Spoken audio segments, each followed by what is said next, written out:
Bavandimwe nshuti dukunda cyane twongeye kubasuhuza mu izina ry'umwami wacu Yesu Kristo. Uyu ni umunsi umunezero udasanzwe kuko dufite umushyitsi udasanzwe kuri kamera ya Les Deux Ouvriers ndetse no kuri Zaburi Nshya kuko ubutumwa buri buce kuri channel zombi. Twamutumiye umushyitsi mubona imbere yacu ntago ari umushyitsi cyane ariko n'ubwa mbere aje kuri kamera ya Les Deux Ouvriers nk'umutumirwa. Asanzwe twakira kuri Zaburi Nshya ariko uyu munsi ibintu byahindutse, nitwe tumwakiriye kuri kamera ya Les Deux Ouvriers kandi n'umugisha udasanzwe kuko yo kwakira umukozi w'Imana Plaisir Ntaganzwa. Nubwo muvuze ariko araza kutwibwira mu buryo burambuye ni muntu ki, kandi ndahamya ndashidikanya ko ubutumwa buri butambuka uyu munsi buri bufashe benshi. Ndashima Imana kandi nawe ngushimira kuba witabiriye ubutumire. Imana iguha umugisha mwinshi. Reka mbere ya byose tubanze dusenge ubundi ubutumwa tubwinjiremo mu buryo burambuye. Data mu izina rya Yesu Kristo twongeye kugushimira ineza yawe n'ubuntu bwawe butagira akagero. Tugushimiye ko ijambo ryawe rivuga ko umuntu agambira ariko gusozwa kw'imigambi ye kuba ari ukwawe. Twarapanze mu minsi ishize kugira ngo ubutumwa butambuke kuri izi channel zombi, ntago byakunze ariko uyu munsi birakunze. Tuguhaye icyubahiro. Icyo duhamya tudashidikanya nuko hari umuntu uri bufashe ubutumwa kandi uri muvana ahantu bumugeza ahandi. Ubane natwe muri iki gikorwa cyose dutangira ndetse tugisoza, ni mu izina rya Yesu Kristo dusenze twizeye. Amen. Amen. Amen. Amen. Muvandimwe wacu tuguhaye ikaze. Urakoze cyane. Numugisha kuri twebwe. Yego. Ndahamya ndashidikanya na gato ko abakurikira channel ya Les Deux Ouvriers baragukunda cyane. Benshi. Amen. Cyane kuko uri umugisha muri domaine ya gospel muri iki gihugu. Imana ihabwe cyubahiro cyinshi. Tudatinze reka tubanze tukwakire. Wibwire abavandimwe bagukurikiye bamenye Ntaganzwa Plaisir ni muntu ki. Yego, murakoze cyane. Ntago bisanzwe ndo mfite isoni. Mfite isoni. Umenyereye ibi. Ntabwo rezi ko burya bya bintu bitera isoni. Bitera isoni. Ariko nitwa Plaisir Ntaganzwa, ndashima Imana cyane ko yabonye ko ndo kwizerwa ikangabira uyu murimo. Mu gihe gito cyane maze nkoresha imbuga nkoranyambaga, ndashima Imana ko hari ibyo yagiye ikora ibinyujije ku mbuga nkoranyambaga. Ibyo mbishimira Imana cyane kubera yuko bisa nkaho turi kwinjira muri rya jambo rivuga ngo mugende mu mahanga yose mubwirize ubutumwa bwiza, abazemera muzababatize. Yego yego. Icyo kintu ntabwo idini ryigeze rikitubwira, ariko Bibiliya itwemera yuko umuvugabutumwa wese ashatse yakujyana rwose akakujyana mu mazi menshi akakubatiza mu izina ry'Umwami wacu Yesu Kristo, hanyuma uwo munsi ugatinduka umukristo. Amina. Pastor, ibintu ko mbivuze se ukuri. Ibintu ko mbivuze ndi imbere ya pastor ari bunterebuye. Ibyo ni ukuri, reka nkubwire. Amadini yadutoje ibintu bitari byo. Ntaho bihuriye n'ijambo ry'Imana. Matayo 28 guhera ku murongo wa 19 na 20 sinzi aho amadini yakuye ibi bintu bakora yo kuvuga ngo pastor ni ugomba kubatiza, mwarimu muri ADPR arabatiza. Ntabwo byemerewe.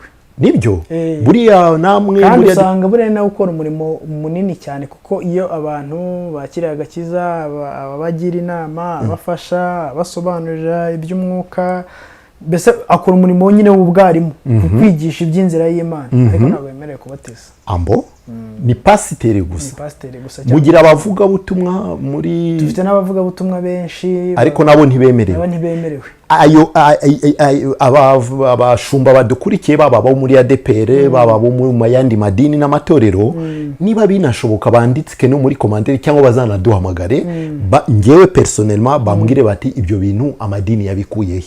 Bibiliya iri clair, ijambo ry'Imana iri clair, ibivuga neza cyane mu buryo bweruye. Mugende nuko ko ikidusaba cya mbere ni ugukizwa. Numara gukizwa ukabatizwa nawe ugasoza gukiranuka, nta kindi ubusigaje. Urumva no kuba cyambere no kubanza ugahinduka umwigishwa wa Kristo, disciple de Jesus. Amen. Warangiza ukajya kumakinga abandi aba disciples, n'abantu ukajya kubahindura abigishwa ba Kristo. Niko bimeze.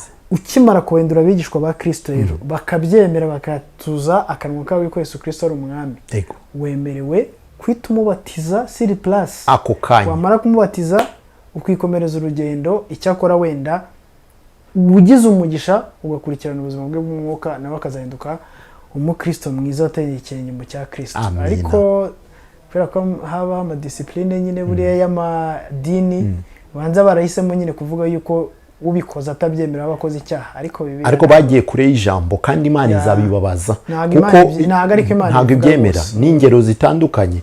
Yesu ubwe ntabwo ari pasiteri wamubatije siko bimeze. tujye kuri Paulo ndetse umupasiteri yamubatije, Ananiya niwe wamubatije sibyo. Inkone ninde wamubatije? Filipo. bahise bamubatiza avuga ati ubu ngubu se kumaze kwemera ko amazi akaba hari nawe ukaba kimbuza kubatizwa n'ikihe ako kanya.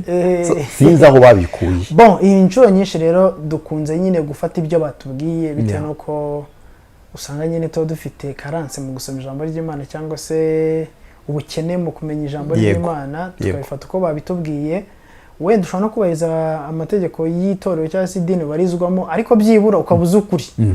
wenda bakubahiriza discipline yaho ubarizwa, ariko byibura ukabuza ukuri ukavuga uti nubwo badusaba bino ariko Bibiliya itubwira uko ni ukuri 100%. rero ndashima Imana cyane yuko hari benshi Imana igiye ihagakiza kuri Zaburi nshya ndetse no ku zindi mbuga zigiye zitandukanye. rero nta gushidikanya, mfite gushidikanya yuko uyu murimo wari uwa Data kandi Imana ishyigikira. niyo mpamvu dukwiriye kubikora dutinya, ariko kandi nanone dusaba Umwuka kugira ngo abidufashemo. rero Imana imumisha ko mwantekerejeho mukavuga muti reka Plaisir uze utuganirize. mu by'ukuri nta muntu ujya umpamagara, nta muntu ushaka ngo kutuganiriza ijambo ry'Imana, nta muntu ujya umbwira ati ko twumva ari ibintu wasangiza abantu, banza ntabyo ngira. ushaka kuba ntabyo ngira. reka birashoboka ko birashoboka ko bari bubonereho wenda byashoboka, cyangwa batinyaga cyangwa bagakeka ko wenda nturi bubitabe ngo ujye kubabwiriza. simbizi ntago wakwanga kuko urimo impano. natanga n'urugero ikiganiro wakoze kuko ni nacyo turi bugendereho. wenda nguciye mu ijambo gatoya, hari ubutumwa watanze kuri ibi bijyanye n'idini rimwe, iki cyicaro gikuru ntarinjira ibwina. mu minsi ishize watanze igice cya kabiri n'icya gatatu. igice cya kabiri naragikurikiye, n'iki cya gatatu naragikurikiye, ariko uburyo ki wagitanze cya kabiri ni mu buryo bw'ubuhanga bw'Umwuka w'Imana. so iyo mpano urayifite. wagibwina kabisuhera mu mateka kugeza uyu munsi. Imana iguha umugisha. so abatari babizi babimenyereho, babyumve, bajye bagutumira. wenda umwanya wakubana muke kuko nabonye ukora nk'umutima. urasaba umwanya wo kuvuga ibintu by'Imana. Imana ishimwe, ubwo warabyumvise. yego Imana y'umugisha rero ko mwadutekerejeho. amen. Plaisir akaba ari muntu ki? urubatse uri ingaragu? Plaisir rero ngende umugabo rwose ushima Imana, utaramara igihe kinini mu rushako, ariko rwose uryohewe no kuba Imana yaranyubakiye urugo. amen. mfite n'umwana umwe ugize umwaka umwe n'igice, hafi n'igice. amen. turashima Imana muri rusange. ni umuhungu n'umukobwa? umukobwa. Imana ishimwe cyane. wow. Imana ihabwa icyubahiro. uwo niwe Plaisir, akaba ari nawe muyobozi mukuru wa Zaburi nshya. akabazo mfite, Zaburi nshya ni nayita ko ari umuryango w'ivugabutumwa, ni ikinyamakuru, nawita ko ari umuryango w'ivugabutumwa, sibyo? Zaburi nshya rero ni umuryango w'ivugabutumwa, ariko ukaba ugira n'ibikorwa bimwe na bimwe bigaragara mu itangazamakuru cyangwa se mu kinyamakuru, muri media. ariko ni umuryango mugari ubonekamo ibikorwa byinshi cyane bitandukanye. ntekereza neza yuko harimo n'ibyo abantu batabasha kumenya. yego. ni byiza cyane. ndabona ufite ababone cyangwa se abakoze subscribe cyangwa aba followers abakurikira Zaburi nshya ni 627. ejo bundi uzaba urinje muri 1M. Imana ishimwe cyane. ni ishema mu rwego rwa gospel ni ishema ndakeka ko uzaba ari nawe wa mbere mu gihugu uteye iyo ntambwe urumva ni umugisha ukomeye ese ni uruhe rugendo wakoze kugira ngo ugere ahangaha bimaze igihe kingana gute muri gospel ntabwo nzaba ari uwa mbere kubera ko hari korali yitwa Ambassadors of Christ Nambonyi Israel Mbonyi yego bafite nyine abantu bageze kuri miliyoni barenga ubwo nanjye nzabangiza umugisha nindamuka mpageze kandi nabyo Imana izabikora kubera ubushake bwayo rero ntekereza ntashidikanya yuko nta kintu na kimwe kidasanzwe naba narakoze kubera yuko ndi mu bantu batajya bagira imipango rwose uburamutse umbwiye ngo ufite gahunda ki ntabwo nakubwira ngo ndayifite runaka ariko mu murimo w'Imana byangora kubikubwira kuko inshuro nyinshi ari igihe bipanga bikanga kandi wagiye ubibona ko twagiye tubitegura bikanga rero ni gahunda zanjye Imana nabonye ari zikunda kuzitegura rero nta kintu kidasanzwe nigeze nkora kugira ngo tube tugeze ahangaha usibye nyine kumva wemereye Imana yuko iguha direction gusa hanyuma ugakurikira nta mbaraga zidasanzwe hari abantu benshi bagiye bagerageza kumbaza ikibazo nk'icyo bifuza nabo kugira icyo bakora ati nirebanga ukoresha ni iki wagiye ukoresha nkasanga nta na kimwe hari n'abambaza information runaka ku mikoreshereze ya YouTube bagasanga nta makuru na make mba mfite ndi umuntu utagira amakuru na make rwose hari n'igihe abantu bazakambwira ati wararangaye tibi niba abandi barabikoze wowe kuki utabikora bagasanga nta kintu kimwe niyizeye rwose rero ndamutse mvuze yuko hari inzira runaka nanyuzemo ntabambeshyo sibye gusa ko nashyize imbaraga nyinshi cyane kugira ngo ikintu cyose cyitwa ubutumwa bwiza bwa Yesu Kristo kibashe kuboneka kuri YouTube nk'umuyoboro umuntu wese abasha kuaccessinga bitamugoye cyane hanyuma akabasha kumva ubutumwa bw'isi nicyo cyonyine nabashije gukora nuvuga ngo ngize n'umugisha iyo ngize umugisha nkabona hari umuntu ufite ibintu by'Imana byiza bishobora gufasha umukristo kujya mu ijuru nkora uburyo bwose bushoboka nkamushaka kereka iyo atanyemereye ariko iyo anyemereye aho ari hose ndamushaka rwose ntitaye ku buryo ndi bumugereho wenda hari aho bitankundira kugeraho bitewe wenda n'umurongo bihaye ugasanga ntabwo bankundiye ariko umuntu wese unyemereye mugeraho nicyo kintu mba numva nshishikajwe nacyo kandi ntabwo ndeba ngo usengera muri iri dini cyangwa usengera ahangaha nubwo waba ukiri umuyisilamu ariko nkumva urimo umwuka wera w'Imana kuko barahari ab'Abisilamu kandi bafite umwuka w'Imana ndagushaka paka nkugezeho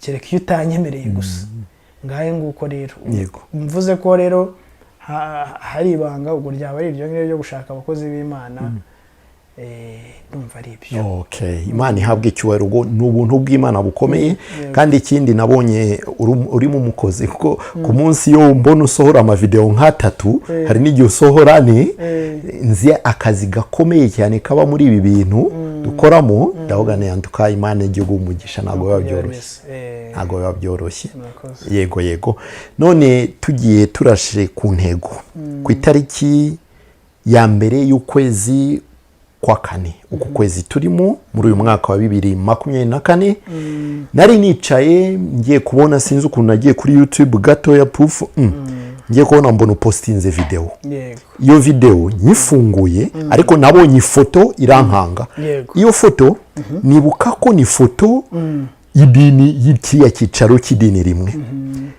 ndikanga none ngiye kubona mbona ifite titre ivuga ngo Plaisir ageze mu rusengero ruteye ubwoba ku isi ni umwijima ngo niho Antikristo azakorera ku mugaragaro akankuruye ngo Plaisir ageze mu rusengero ntagase ni montage cyangwa kanzemo ku ifoto byashoboka montage ariko nkanze muri image mbona koko Plaisir ariyo twe tuzi ibintu by'amashusho yari montage n'ibiki nubwo ibintu byateye imbere cyane duhita tubidetecta vuba na bwangura bibona rwose mbona uriyo neza si montage no kuri nibiki numva ngize emotion kuko ibi ni harenze imyaka 2-3 tubikangurira abakristo ko iki kintu bagomba kukimenya ariko benshi bateye amabuye n'abandi bavuga ibi ni ntago ari byo ni ibinyoma n'ibiki byose cyangwa bizaza igitondo kimwe tubona umunyarwanda ageze ku butaka aho icyo cyicaro koko kirimo gukorera ubu ngubu. Noneho ikibazo cyanjye cya mbere, ese nibyo wagezeyo? Nabonye amashusho n'abandi bakurikira barabonye, waduha mu ncamake byaje gute icyo kintu? Urumva ijambo ry'Imana kuko ritubwira ko dukwiriye kugenda amahanga yose tukabwiriza abantu ubutumwa bwiza. Hari aho bigera nyine kumva yuko ibyo ugiye kuvuga cyangwa se ubutumwa bwiza ugiye gutambutsa bukwiriye kumvwa n'abantu, ariko kandi tukazirikana ko hari n'abantu bita numva hari abapasiteri bakunda kwita ngo batoma.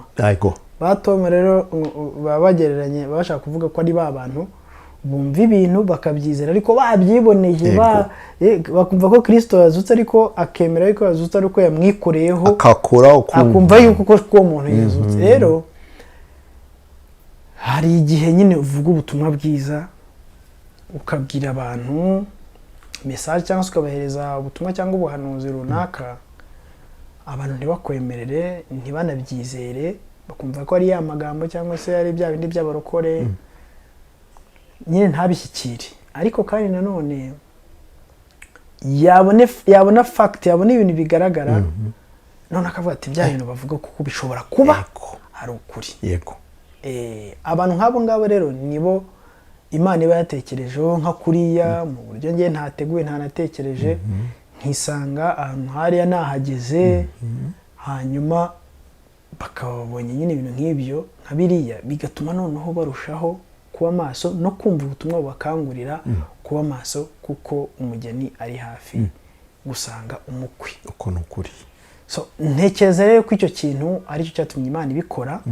Nahoze nkubwira ko ibintu byanjye byinshi ntajya mbitegura, naje kwisanga nyine hari ahantu nahageze mu buryo ntigeze mpanga, ntigeze nibwira, ntigeze numva, kuko iyo nza kugira gahunda yo kujyayo mba narakubwiye nti hahantu ngiye kujyayo, Mana we ntiwari kunsiga, cyaza nkanambwira nti ngwino tujyane, ariko nisanzeyo nyuma y'ingendo nyinshi rero nakoze nyinshi cyane mu bihugu bitandukanye, nsanga ugeze hariya. Rero ndashimana ko ibyo nanjye najyaga numva nabyiboneye n'amaso, si ibintu binejeje kubibona, ariko ni ibintu bimfasha kurushaho kumenya ibihe turimo, ariko kandi bikamfasha no kwibutsa abantu ibihe turimo. Plaisir, maze igihe kinini hari message Imana yampaye nini cyane kandi igendanye na bino bintu, ariko nkumva ngiye ntabwo ari cyo gihe cyane cyo kubivuga. Hanyuma Imana ishimwe cyane yuko burya umwuka ukora muri twebwe ari umwe, Imana ikabikunyuzamo, Imana ikabinyuza mu bantu bagiye batandukanye.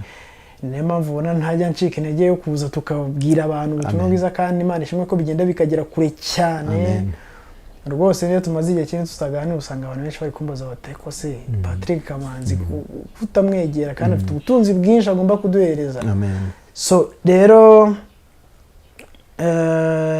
nagezeyo muri ubwo buryo. Hari ahantu rero hitwa muri Abu Dhabi, hitwa Abu Dhabi, ngira ngo wigeze kubiganiriza abantu, umujyi wa Saadiyat. Yego. Hanyuma ni umwe muri states cyangwa se mu kambyita igihugu, kuko urumva ni Leta Zunze Ubumwe z'Abarabu. Yego.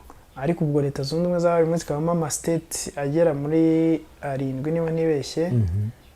Hakabamo Abu Dhabi. Abu Dhabi rero ni umwe muri leta zikomeye ku isi. Yego cyane. Ku isi kabisa.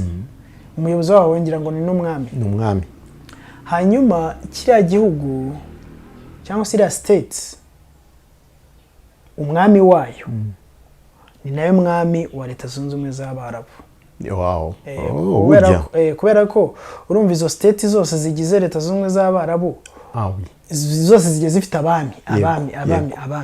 None Abu Dhabi umwami waho niwe mwami wa Emirati Arabi yose. Yego. Okay. Urumva n'igiciro cyaho gikuru naho ngaho kiri. So rero ni ahantu nyine ubona ko rwose hadakunze kugendwa n'umuntu uwo ari we wese, haba hakomeye. Ni ahantu hakomeye, harindwa cyane, ariko kandi ubona aba bantu babakire kabisa. Pe. Babakire, n'inkubwira abakire ubyumve. handi nyine uhagarara mu muhanda ukarangara wareba imodoka ziri gutambuka se ubundi ubu ubundi ubu ahantu habaho izi modoka ziba ukabona imodoka ukumirwa byonyine na taxi zaho ni imodoka zihenze cyane zimwe tujya tubona abayobozi bakomeye baba baje mu Rwanda baba bagendamo urumva rero ni ahantu hakomeye haba mu buryo bwa politike mu buryo bwa religion n'abisilamu bakomeye cyane abantu babo nyine abisilamu baba bifutse ku buryo baba bagaragara amaso gusa hanyuma no mu buryo bwa ekonomi urumva biriya bihugu n'ibihugu biba bimeze neza cyane ku buryo nyine n'urebye n'inyubako zaho abantu bava muri Amerika baje gutembera ahantu nk'hariya cyane akaza aje kureba gusa uburyo hari amasiteti yubatse cyane bariya barabu baraza akaguha amafaranga akabwira nk'umunyamerika cyangwa umurusiya ati urifuza amafaranga angahe unyubakire inzu nshaka kamwe tubifuza inzu imeze ndashaka inzu ihengamye imeze nk'igiye kugwa niyo nshaka kunyubakira bakamuha amafaranga akubaka inzu ihengamye ityo niko bimeze urifuza amafaranga ndashaka inzu ndende ya mbere ku isi uranca angahe uyinyubakire naya ngahe akira urumva rero ni ahantu nyine abantu bameze neza Imana yahaye umugisha bifatika tugiye rero hariya hantu nkimara kuhabona ndetse mbona ariko akunda najyaga mpabona ku mafoto yego amafoto mpita mbona niho ubwo bwarabanje buranyica yego buranyica birumvikana ahantu nasi kwa shitani neza ngeze ntigera yose ntiwahita bandikirana ubwuzu bakankubita amakashe n'ibiki byose ariko nibutse neza yuko ndi umwana w'Imana amen ko mfite umwuka wera nk'ikimenyetso cy'uko mfite ubwami bw'Imana ndabwane nta kintu cyane si gikwiriye kunkura keretse icyaha kandi hariya rwose ndinjirana nayo na Yesu n'umwuka wera nta kintu ndiho turinjira kwinjira rero barakwishyuza iyo winjiyemo burya urishyura okay urishyura ntabwo ndi kubona amafaranga yinjiramo ntabwo nari kuyabona ahubwo uburyo Imana yateguye nyine nkagerayo nabwo bwatumye ndinjira rero mu kwinjira rero iyo ukimara kwinjira bakubwira ko utemerewe kwinjiza kamera yewe na ka tripod ka sinzi niba ariko bakita kamwe ku maboko ka telefone ntabwo kemewe nta kintu kimwe wemerewe kwinjizamo gifata amakuru ubwo rero keretse telefone yenyine wakwinjizamo ariko ibindi byose nta kimwe wemerewe kwinjizamo ubwo nyine barahanze bakagusaka bimwe byuzuye ariko ku buryo bihagije rwose turinjira hanyuma urinjira wamara kwinjira bakaguha ikaze nyine hari ukuntu haba hari utuntu tw'utwapa tutanga ikaze ukimara kuzamuka utu esikariye ikintu cya mbere ukubitana nacyo ukubitana n'amazi amazi 3 ntazi ubusobanuro bwayo kuko nta muntu uba uhari ngo agusobanurire wowe urihera amaso amazi 3 ukavanga ibintu byabo byose ni 3 kandi ukuntu biba bikoze mu buryo bwa triangle tekereza nuvuga ngo babikoze gutya bya bindi ubwo rero umwuka basobanuriye gihe ntabwo ndi bubwire byinshi barabyumva aha ngaha na none ikintu cyose kiba gihari aba ari utuntu dutatu ariko dusobanura iriya miryango uko ari 3 so rero ukimara kuzamukira aho ngaho uhita wisanga hagati na hagati yari amasinagogi cyangwa se yazira nsengero 3 wisanga hagati na hagati noneho ugahitamo kujya aho ushaka ngewe rero nkimara kwinjiramo nahereye ku rusengero rusengeramo abayahudi cyangwa se rugenewe abayahudi mu bantu badukurikiye ngira ngo umukozi w'Imana hano kuri The Doors of Prayer yarabidusobanuriye ndumva nanjye nabivuzeho gato cyane ni ukuvuga ngo hari ahantu hitwa Abrahamic Family House. Abrahamic Family House ku bantu mubasha guhita mubyumva hazamo ijambo Abrahamic Family House umuryango house, inzu.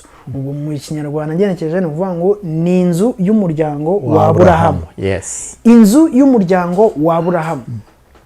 Inzu y'umuryango wa Aburahamu rero bisobanura iki? Ni ukuvuga ngo dushaka twanavuga ngo ni inzu y'abakomoka bose kuri Aburahamu. Inzu y'abantu bose bakomoka kuri Aburahamu. Cyangwa se inzu y'abantu Aburahamu abereye sekuruza. Yego.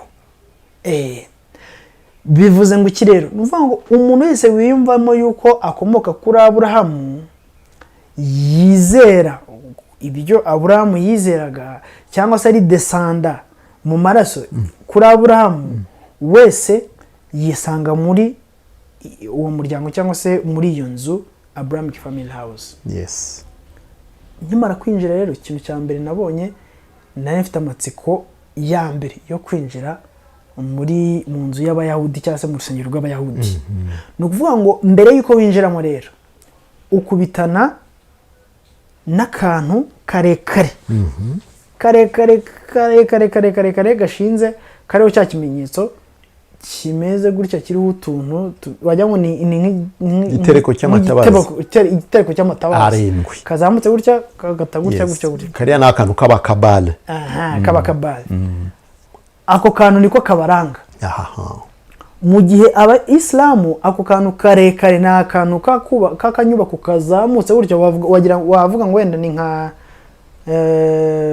ndabyita gutera, nuko bavuga nk'inkingi, ariko inkingi izamutse idafite ikintu ifashe, ariko izamutse gusa hejuru. Aho ni ku Bayisilamu ikirango. Oya ndi kuvuga ku Bayahudi, ariko no ku Bakristo no ku Bayisilamu bose hariho iyo nkingi ndende hejuru iri ikirango cyabo. Reka ku rusengero rw'Abakristo hariho agasaraba. Urw'Abisilamu hariho ukwezi. Ku Bayahudi hariho akantu k'abakabare. Ubwo uramfasha kugira ngo abantu babyumve neza. None urumva nayindi hejuru, ukimara kuzamuka uri hejuru, uragenda wagera ku rusengero rwabo neza, ukamanuka ama esikariye. Ukamanuka, wamara kumanuka ukahita ubona urusengero rwabo. Ukuntu rwubatse rero, yewe ntabwo ndatembera cyane, ariko natembeye hose sindabona urusengero rwubatse gutyo. Ni urusengero nyine rwubatse ukuntu mu buryo bwa zigzag bucanganye, bimeze ukuntu. Ngezemo rero, ikintu cyantangaje nuko hari ibintu wagiye utubwira nasanzemo. Urumva harimo ikibazo cy'abakabale, cy'abakabaliste kimeze gutya, ni igitereko cy'amatabaza arindwi. Urumva? Yego. Hanyuma hakabamo n'ahantu bavugira ivanjiri cyangwa se basomera nyine, altari yabo iri hagati na hagati.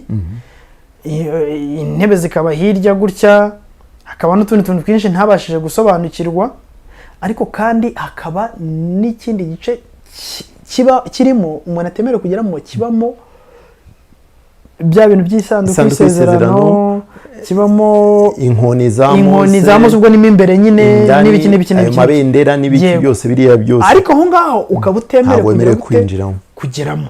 Aho ugeramo ni mu rusengero, wenda sinzi na mu mihango nyine mu gihe barimo barasenga babizana cyangwa bafite ukuntu bari bujyayo, ariko mu gihe nyine cyo kwasura icyo gihe ntabwo byagaragaye aho ngaho mu rusengero. Hirya gatoya bafitemo bibiliya zabo cyangwa se imizingo babyita Tora. Yes, irimo nabonye bifite ukuntu nyine byanditse, kubera ko ngewe mba ntarasomye byinshi, mbona bijya gusa nyine nka bya bitabo by'Abayisilamu, bya bindi bigenuza Korani, nk'amakora, ariko biba ari byinshi cyane kabisa, bigerekeranye ku buryo ufite umwanya wakwicara ugasoma, ubasha kumva cyangwa se gusoma ururimi byanditsemo. Hanyuma mu by'ukuri hejuru parafo yaho ukuntu iteye, mw'abantu mwe byarancanze. Parafo yaho ukuntu iteye, sinzi niba ntari buze kubyitiranya, ariko ni ibiti bishinze kabisa, nyine imbaho zituruka hejuru zikaza zikamera ukuntu, sinzi meaning yabyo, ariko nyine ubona, nyine urabireba ukumva nyine biragucanze. Icyo gihe rero nahise nsohoka. Hanyuma rero urumva abantu bakwibaza bati ni gute ibyo bintu bitweretse kandi bitemewe gufata. Nyine nayo mfite telefone ku buryo hari ukuntu nayifataga ariko abantu bakabona nyine iyo urebye neza ubona ko hari ibyo ntafashije neza, ariko nagerageje nyine gufata, ariko inshuro nyinshi n'igihe batabona yuko nyine uri umunyamakuru wabona baje kwisura bisanzwe. So narasohotse rero, ariko mu gusohoka iyo ukimara gusohoka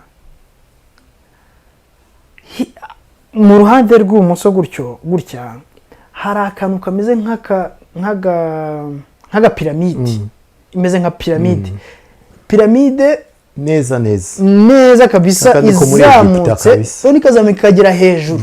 Ariko iyo urebeye hejuru handi twatangiriye uhagaze hagati n'agati y'izo nsengero, iyo ukareba ubona ari akantu gatoya katari karekare, ariko iyo ukimara kumanuka hasi ugiye muri rwa rusengero uhita ubona ko kamanuka kakinjiramo mo imbere. Noneho ushaka kwinjira rero muri ako kantu winjirira impande y'urwo rusengero ukinjiramo imbere, haba hijimye rero, haba hijimye, ariko hejuru ako gatriangle ahantu gahingukira harimo utuntu tw'utwobo tumeze ukuntu. Hanyuma iyo winjiyemo imbere rero utubona ko twatwobo tumurikamo imbere, noneho ukaba wabasha kubonamo imbere. Mo imbere rero dore ikintu kirimo, mo imbere harimo ikintu kizengurutse gutya ariko gipfundikiye, kandi haba handitseho urwandiko ruvuga ngo ntabwo wemerewe gufungura.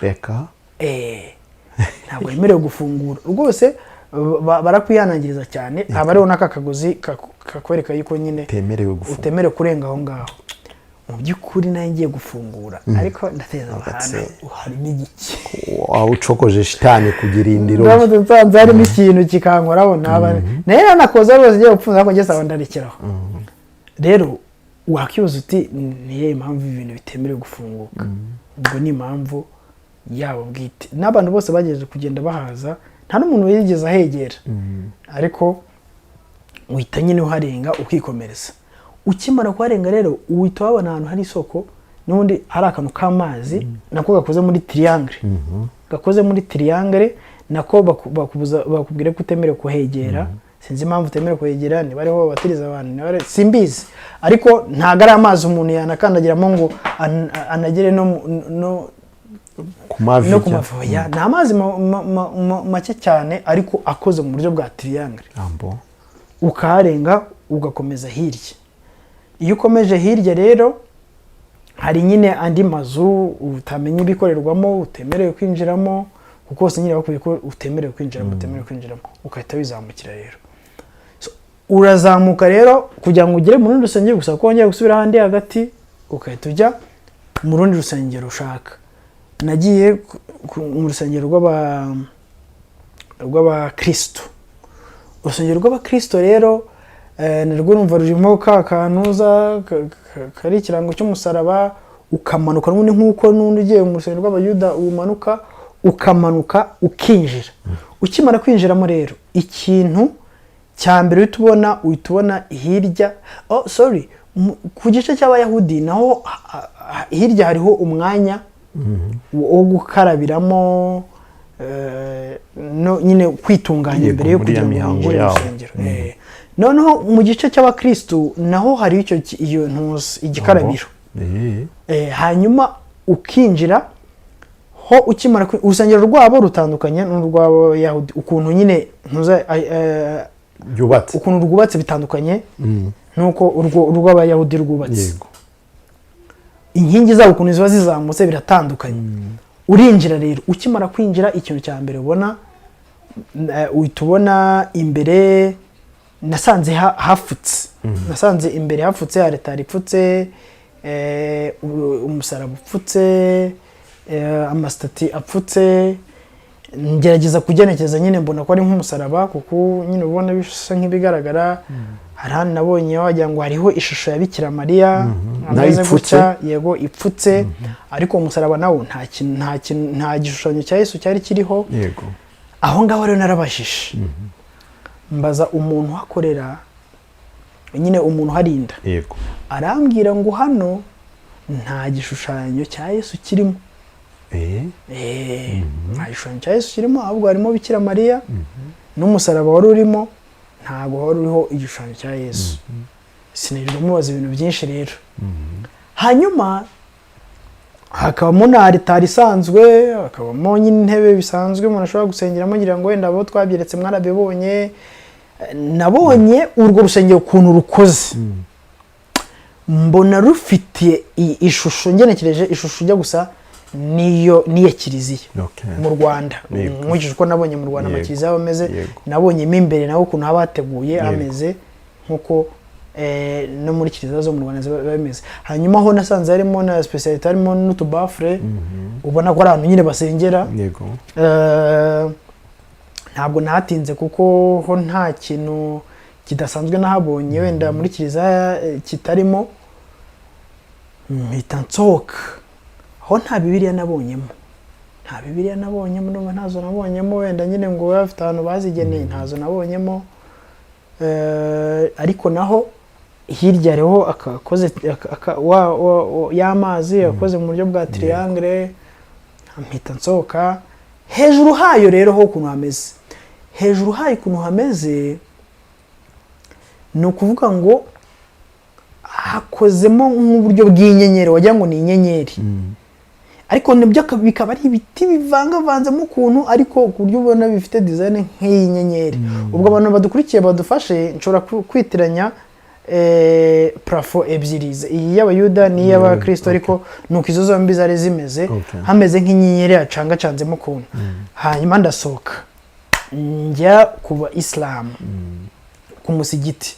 Umusigiti nawo inkingi zawo zitandukanye naho hombi hose rero nagiye, yubatse ukwayo nyine mu buryo bwayo, design ikoze ku buryo bwayo.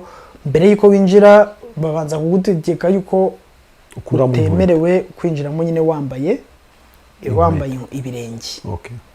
Unako wambaye inkweto, ugomba gukuramo inkweto.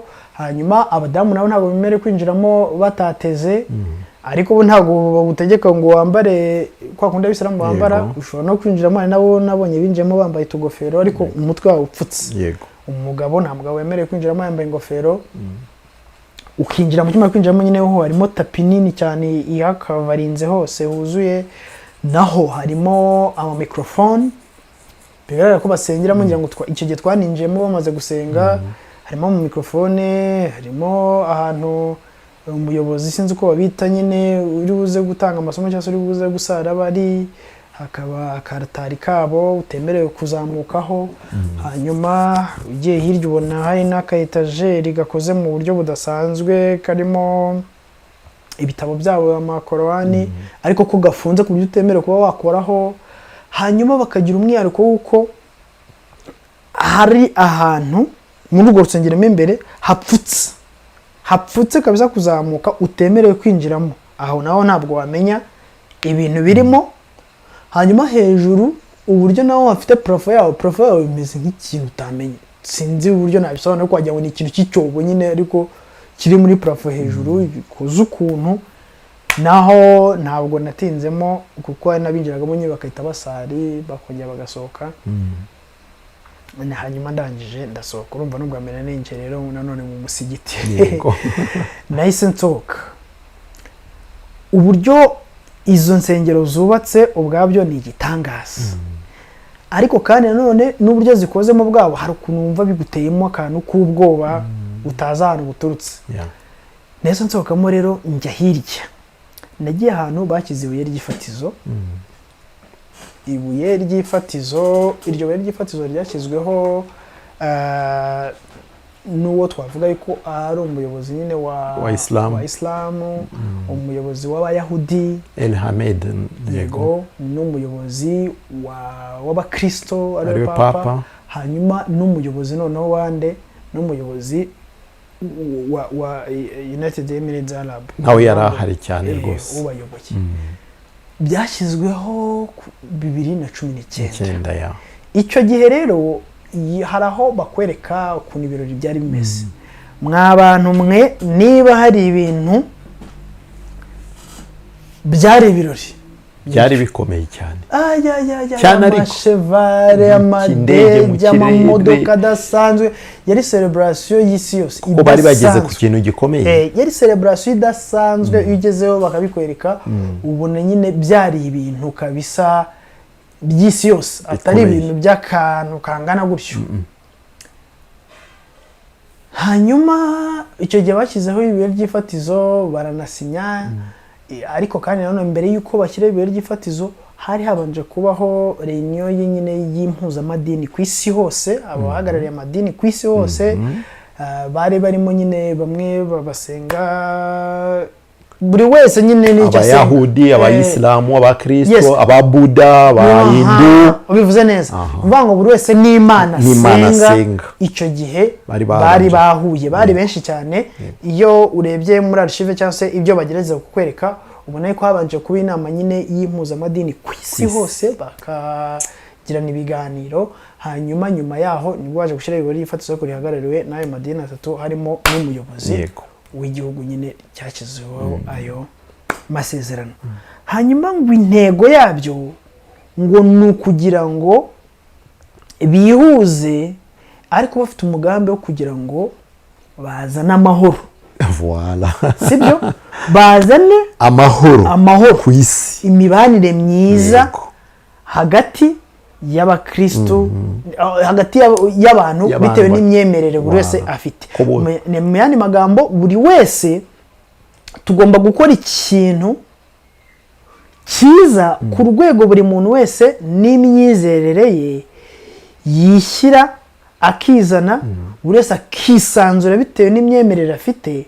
Abantu twese tukabana mu mahoro kandi tukabana duhuje, ntihagire umuntu usitaza undi, ntihagire umuntu uhutaza undi, ntihagire umuntu ushobora kuba yabangamira undi mu myizerere, twese tubane duhuje. Ngiyi intego yatumye bashyiraho Abrahamic Family House.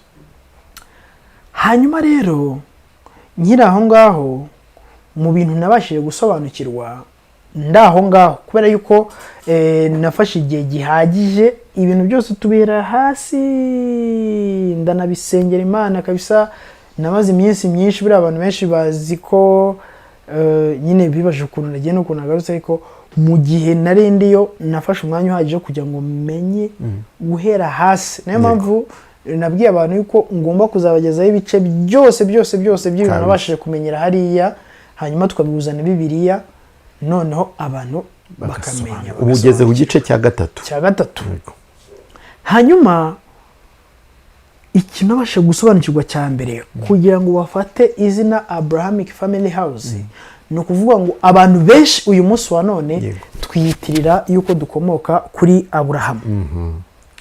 Aburahamu nk'uko ubizi mu itangiriro, Bibiliya itubwira yuko ari umwana wa Tera.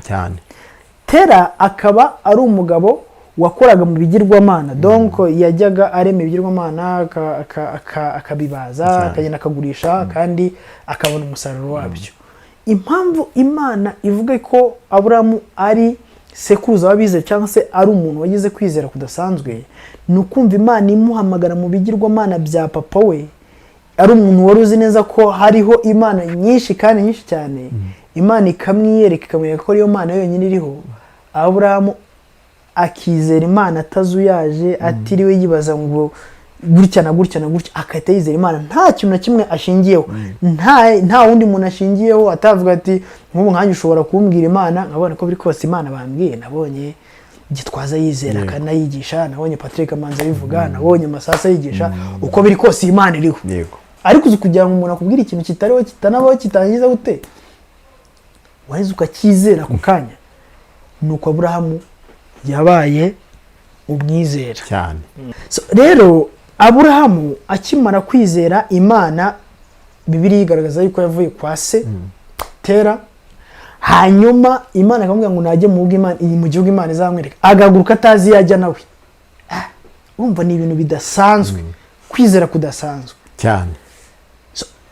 Aburahamu yaje kugira igihe nyine arigendera, haza abana be barabyara, generasiyo ziraza, izindi ziraza, ariko twihute tugere mu gihe cya Yesu Kristo. Mbere y'uko Yesu Kristo avuka, hariho idini rikomeye cyane ry'Abayuda cyangwa se ry'Abayahudi, bizereraga mu isezerano rya kera, mu mategeko ya Mose, kandi ukabona ko bagerageza kugira gute, bagerageza kuyubaha no kuyubahiriza nk'uko Imana yabibategetse. ngira ngo turi ko cyane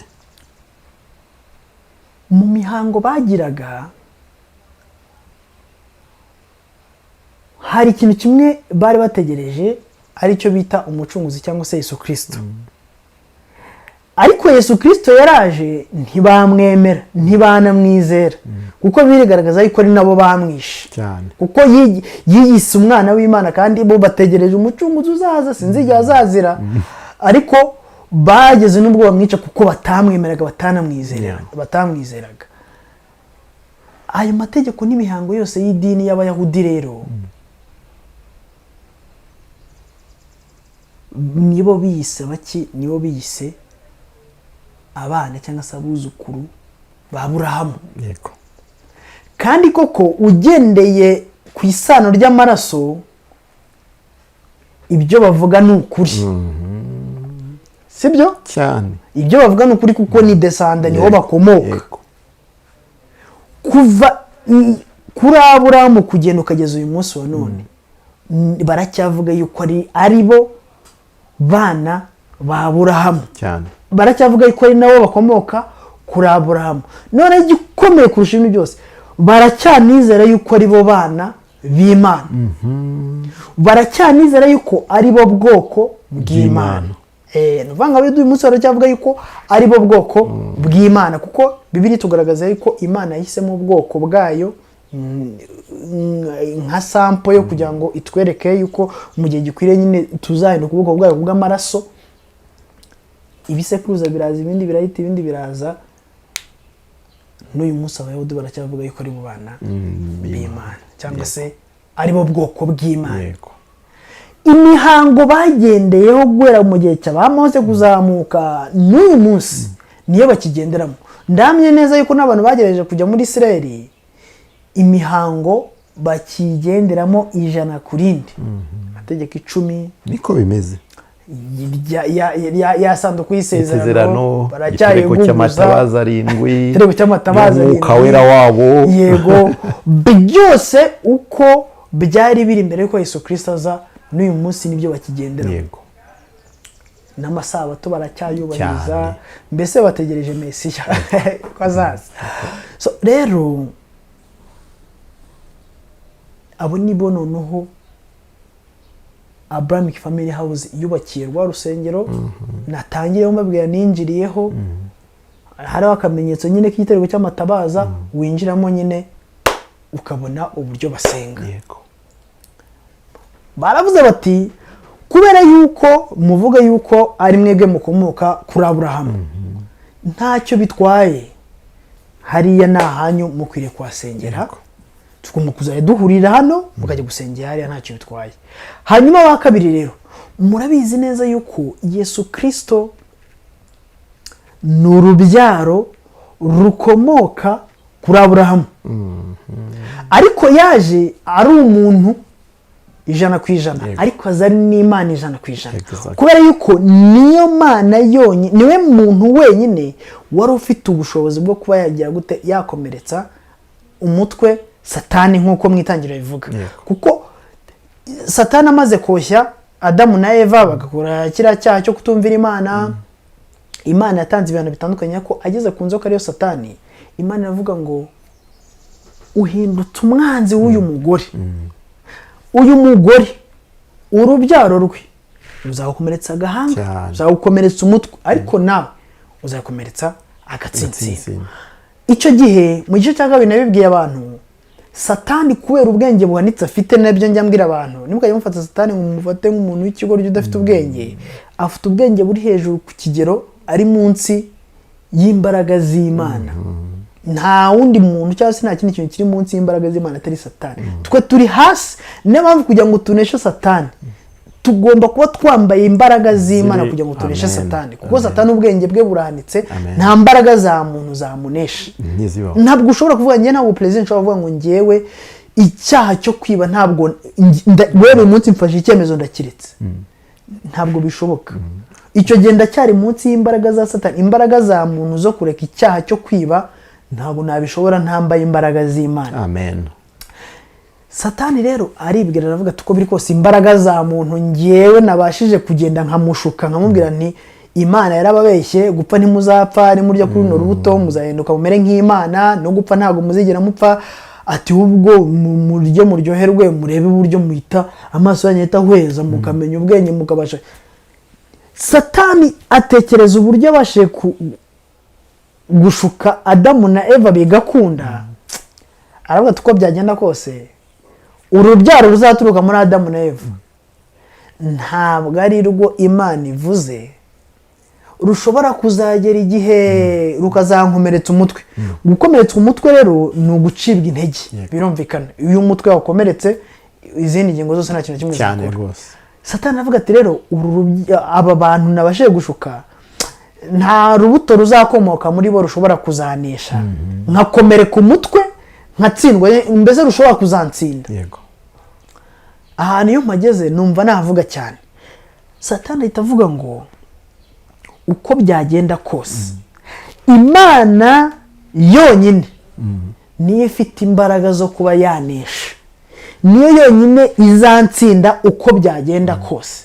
Rero niba Imana yavuze yuko urubyaro rw'uyu mugore ruzankomeretsa agahanga, yahise avuga ati byange bikunde urubyaro rw'uyu mugore ruzankomeretsa agahanga ntabwo ruzaturuka ku mugabo, ntabwo ariko ruzaturuka kuri Adamu, oya, ahubwo ruzaturuka ku wundi mugabo ufite imbaraga zo kuba yagira gute yanesha. Niko guhita atekereza ko byagenda kose Imana nizamanuka ikinjira muri uyu mugore, akaba ariyo yonyine izabasha kuntsinda. Birumvikana yuko rero ubwo buhanuzi bwaje gusohora mu gihe cya Kristo. Ni nako byaje kugenda. Imana yohereje imbaraga zayo zinjira mu mugore ari we nyine urubyaro rwa Eva, yinjira mu mugore Mariya asama mu buryo bw'igitangaza, mu buryo bw'igitangaza budasanzwe.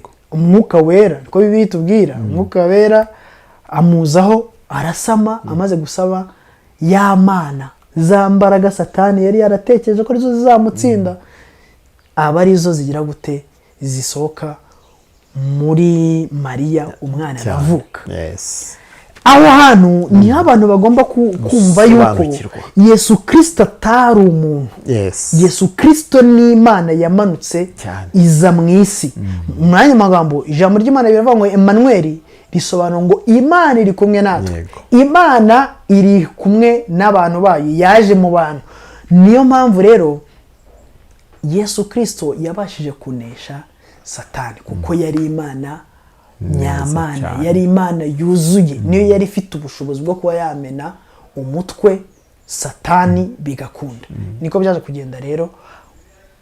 Uhereye umunsi Yesu Kristo agiye ku musaraba akajya gukora ikikorwa cyamuzanye cyo kuza kumena umutwe Satani, guca intege Satani, Satani nawe kumukomeretsa agatsinsino, birumvikana ni kuri ya Kristo yakubiswe hanyuma amaraso akava. Murabizi ko uyu umuntu akomeretse, gukomereka Bibiliya mu itangiriro ivugaragaza ko Imana yatanze igihano, ivuga yuko urubyaro rwa Eva Satani azarukomeretsa agatsinsino. Gukomereka ari ikintu bisobanura ntabwo ari ukuvunika.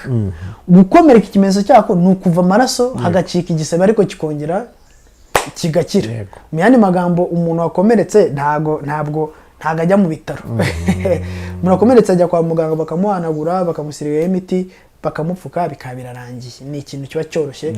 Niyo mpamvu iyo umuntu yakoze impanuka ati byagenze gute, ntabwo ari grave, yakomeretse gusa, aba ari akantu kari simple. Rero nuvuga ngo igikorwa Satani yakoze kumukomeretsa agatsinsino ni ukuba gusa Yesu yaramenye amaraso bikarangira, niko gukomeretswa agatsinsino. Ariko igikorwa gihambaye Yesu Kristo yakoze ni uko yamanutse mu mva.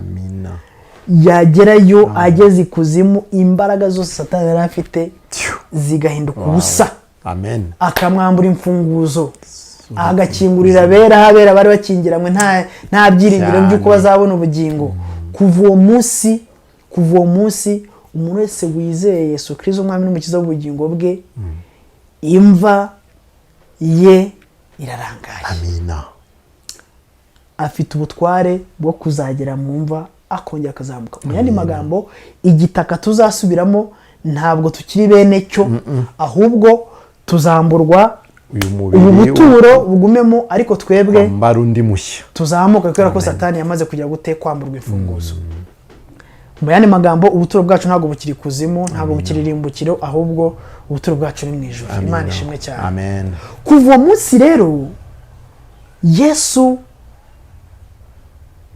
amara imbaraga Satani, nibwo habayeho kuvuka kw'itorero, cyangwa se kuvuka k'umugeni, cyangwa se kuvuka kw'abana b'Imana mu buryo bweruye. Mu isezerano rya kera batwereka ubwoko bw'Imana guhera mu itangiriro kugeza mu gihe cya Kristo, ariko kiriya cyari igishushanyo cy'itorero noneho cyangwa se umugeni wa Kristo. Mu yandi magambo rero, tumaze kuvuka nyuma ya Yesu Kristo, nibwo twiswe noneho urubyaro rw'Imana cyangwa se abana b'Imana.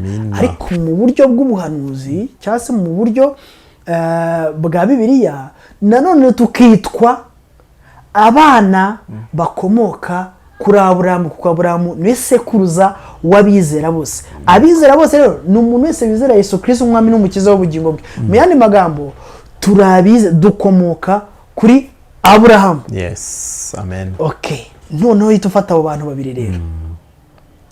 Abayahudi baravuga yuko bakomoka kuri Aburahamu. None natwe tuvutse kuri Kristo, ari we Adamu wa nyuma, ari we Adamu wahanurwaga na Adamu wa mbere. Ruvuga ngo bigaragaza ko Adamu wa mbere yazanye urupfu cyane. Kuko Adamu wa mbere niyo yatumye habaho gupfa. Hanyuma Adamu wa nyuma azana ubugingo buhoraho. Adamu wa nyuma rero watuzanye ubugingo buhoraho, turi mwene we, dukomoka kuri Aburahamu ari we se wabizera. Kuko ijambo ry'Imana rivuga ngo kandi abamwizeye bose bakizera izina rye, yabahaye ubushobozi bwo kuba abana b'Imana. Niba Aburahamu ari sekuruza w'abizera bose, ni ukuvuga ngo natwe dukomoka kuri Aburahamu mu buryo bwo kwizera. Ubwo rero aho hantu habayeho kumba. Abayahudi bati nitwe dukomoka kuri Aburahamu.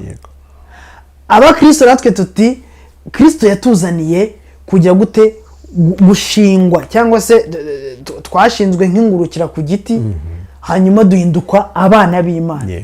Natwe dukomoka kuri Aburahamu. Abahanga rero mu by'isi baravuga ati murapfa ubusa, mwese mukomoka kuri Aburahamu. Urumva hano ikibazo cyazi. Hanyuma Aba-Islamu nabo mu nkomoko yabo bivugwa yuko umwe mu bana bakomoka kuri Aburahamu ari we Ishmaeli, wakomotsweho n'idini cyangwa se n'imyizerere ya Kisilamu, ari we witwa Ishmaeli. Ishmaeli rero ku bantu batamuzi, nanze kujya mu byanditswe byera kugira ngo wenda tutaza gutinda. Ishmaeli ni umwana wavutse ku mugore witwa Hagari. Uwo mugore yari umunyegiputakazi, niba ntibeshye. Nibyo. Egiputa mu isezerano rya kera bisobanura ubwami bw'umwijima cyangwa se ubuturo bwa Satani. Bibiliya igaragaza ko Egiputa yasobanuraga ubuturo bwa Satani, hanyuma Farawo akagereranywa na Satani. Niyo mpamvu iyo usoma mu isezerano rya kera abantu bakwiriye nyine gusaba umwuka w'Imana akajya basobanurira, kubera ko Bibiliya yandikiwe abanyamwuka. Iyo ndimo nsobanura Bibiliya Imana yampishuriye, yeza kubwira abantu bajye bumva ibintu mu buryo bw'umwuka kuruta kubyumvira mu buryo bw'umubiri. Kubera yuko kirya gihe urugendo rwose rw'Abisirayeli bisobanura urugendo rw'umukristo kuva mu irimbukiro, kuva mu gihugu cy'irimbukiro, kuva muri Egiputa no kuva mu gihugu cy'irimbukiro, no kuva kwa Satani winjira mu bwami bw'Imana. Iyo bavuga kwambuka inyanja itukura, buriya Bibiliya isobanura yuko kwambuka inyanja itukura, buriya kuba Bibiliya iriya nyanja yaritswe inyanja itukura, bifite igisobanuro. Inyanja itukura bisobanura amaraso Yesu Kristo. Kunyura mu nyanja ugaturuka muri Egiputa ukagenda ukagera mu gihugu cy'isezerano bisobanura kubatizwa. Kandi bisobanura kubatizwa mu buryo bw'umwuka. Kuko urumva amazi yari maremare cyane, Imana icamo inzira, barambuka mu yandi magambo barengewe n'amazi ariyo maraso ya Yesu Kristo nk'ikimenyetso cyo kwakira Yesu Kristo nk'umukiza w'ubugingo bwabo, hanyuma bakambuka. Kwambuka bakisanga mu butayu. Ibyo nacyo bifite ikindi gisobanuro.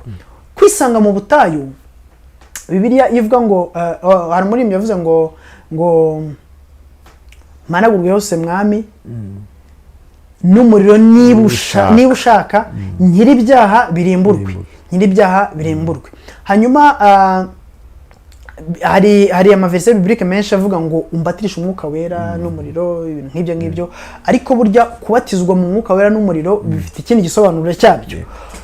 Guturuka kuva mu nyanja itukura bakahita binjira mu butayu ako kanya, hanyuma bakamarayo imyaka 400 bakamarayo 430. Yego.